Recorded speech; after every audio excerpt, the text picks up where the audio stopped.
Do you agree there with the BlackRock view that actually companies in technology space are taking the action necessary? I do. Thanks for having me, Caroline and Ed. Love the new show. Thanks. Yeah, I do. I think we felt that way for a while. We were arguing in the fourth quarter that it was time to start adding risk back into your portfolio via tech and consumer discretionary. And the reason for that is that these companies, the ones that we own, and are the ones they're delivering strong beats every quarter of last year, raising guidance, and they're still not feeling the love from Wall Street. So we like the names that are reliable earnings growers with strong management teams.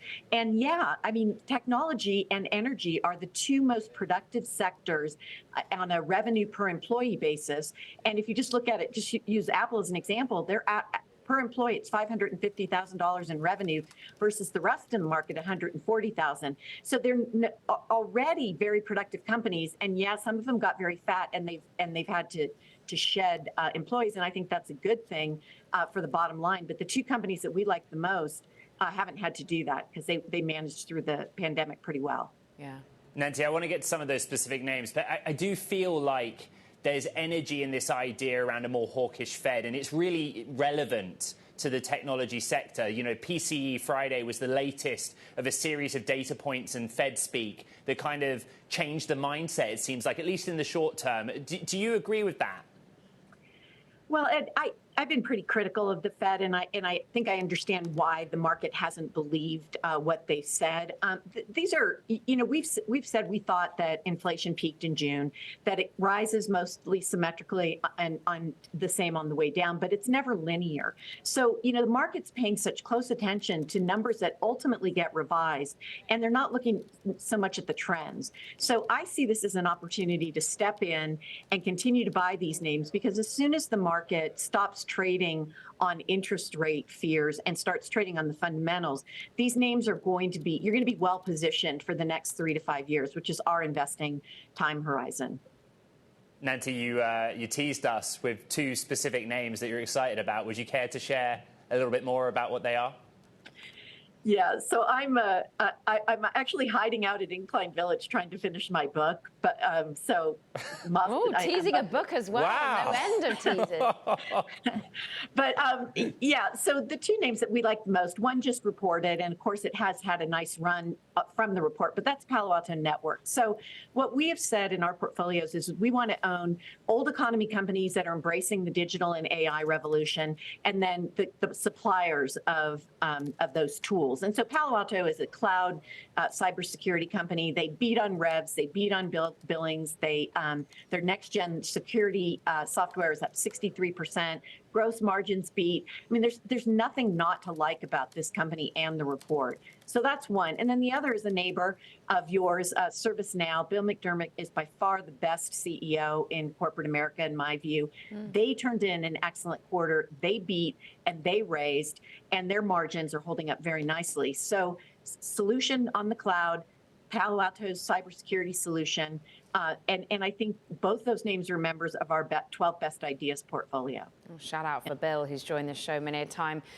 Talk to us a little bit about the AI hype, Nancy, and whether or not you really feel it will ultimately change every industry.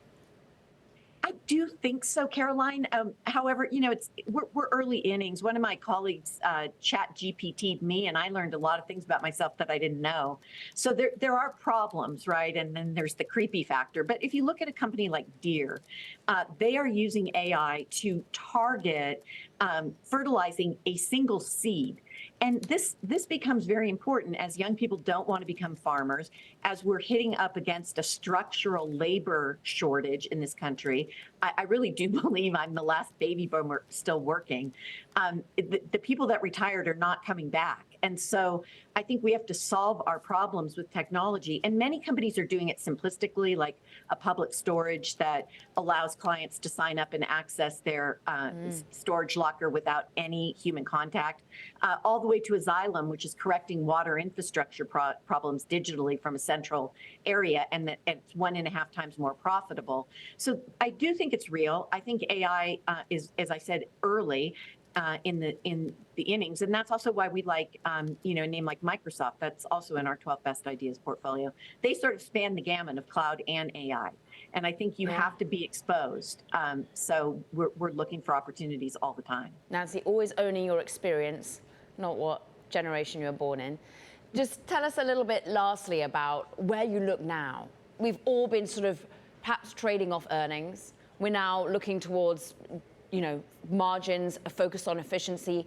What are the next key words, phrases, or data points you're going to be trading off? So I do think inflation is still the overriding concern that the market has, that the Fed let it go for too long.